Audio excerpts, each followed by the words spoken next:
why my life is full of problems? ஏன் என் லைஃப்ல பிரச்சனை எப்ப பார்த்தாலும் பிரச்சனையாவே இருக்கு? Why can't I stay peaceful and why life seem to be so hard to me? This question revolves around lot of people's life. Like ஏன் நம்ம வந்து இந்த மாதிரி ஒரு ப்ராப்ளமேட்டிக்கான சிச்சுவேஷன்லயே நம்ம இருக்கோம், லூப்ல நடந்துகிட்டே இருக்குன்னா நம்ம எப்பயுமே சர்வைவல் மோட்ல இருக்கும். அதாவது நம்ம mind never leaves the survival mode. we will be always stuck in that. we can't take ஒரு டிசிஷன் எடுக்க மாட்டோம், இந்த பக்கமாட்டு நம்ம எப்போ பார்த்தாலுமே எல்லாருமே ப்ளீஸ் பண்ண ட்ரை பண்ணுவோம். And we try to fix everybody's emotion and we try to find solution for all the problems and we take in charge of every problem around us. நம்ம கண்ட்ரோலில் நம்ம கையில் வந்து அந்த கண்ட்ரோல் எடுத்துப்போம்.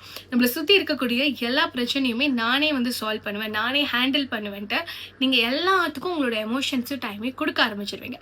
So that everything seems to be a problem. First of all என்னன்னா, நீங்கள் வந்து எல்லாருக்கிட்டையுமே எல்லா விஷயத்துக்கும் எஸ் சொல்ல ஆரம்பிச்சிருவீங்க. You won't say no. For example இப்போ ஒருத்தவங்க உங்ககிட்ட வந்து ஒரு ஹெல்ப் கேட்கலாம், like I need this help. உங்களுக்கு அது பண்ணுறதுக்கு விருப்பமும் இருக்காமல் இருக்கும். இன்னொன்று you can't do also. Okay, இப்போ ஒருத்தவங்கள்ட்ட ஒரு ஹெல்ப் வந்து கேட்குறாங்க, உங்களுக்கு அது பண்ண இஷ்டமும் இல்லை and you can't also do. So நீங்கள் instead of telling no or சாரின்றதுக்கு பதிலாக நீங்கள் வந்து ஐயோ இவங்க என்கிட்ட வந்து இந்த விஷயத்தை கேட்டுட்டாங்களே, இப்போ நான் உங்களுக்கு இதை பண்ணலன்னா இந்த ரிலேஷன்ஷிப் வந்து என்ன ஆகும், மேபி நமக்குள்ளே ஒரு பிரச்சனை வந்துருமா, ஐயோ அவங்களுக்கு எப்படி அதை எடுத்துப்பாங்க அப்படின்னு அவங்கள பற்றி நீங்கள் ஓவராக திங்க் பண்ண ஆரம்பிப்பீங்க. உங்களோட இடத்துலேருந்து யோசிக்கிறதுக்கு பதிலாக நீங்கள் அவங்க இடத்துலேருந்து ரொம்ப யோசிக்க ஆரம்பிப்பீங்க. அண்ட் நடக்காத நிறைய விஷயங்களை பற்றி ஓவர் திங்க் பண்ணுவீங்க. ஸோ நீங்கள் அவங்க கிட்ட நோ சொல்கிறதுக்கு பதிலாக you will say yes. And அவங்களுக்கு ஹெல்ப் பண்ண போய் அது உங்களுக்கு ரொம்ப பெரிய ப்ராப்ளமாக ஃபீல் ஆகும். ஏன்னா ஆல்ரெடி உங்களோட மைண்ட் சொல்லிச்சு வேண்டான்ட்டு. ஸோ நிறைய நேரங்களில் நம்மளை லிசன் பண்ணாமல் மற்றவங்களுக்காக நம்ம செய்ய போய் தான் நம்மளோட லைஃப் கொஞ்சம் ப்ராப்ளமாக மாறும்.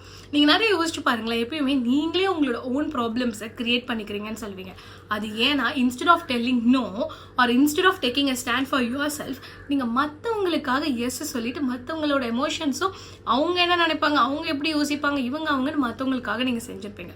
இதுதான் இந்த ப்ராப்ளமாக லைஃபை ஃபுல்லாக ப்ராப்ளமாக ஃபீல் ஆகுறதுக்கான ஃபர்ஸ்ட் ரீசனே.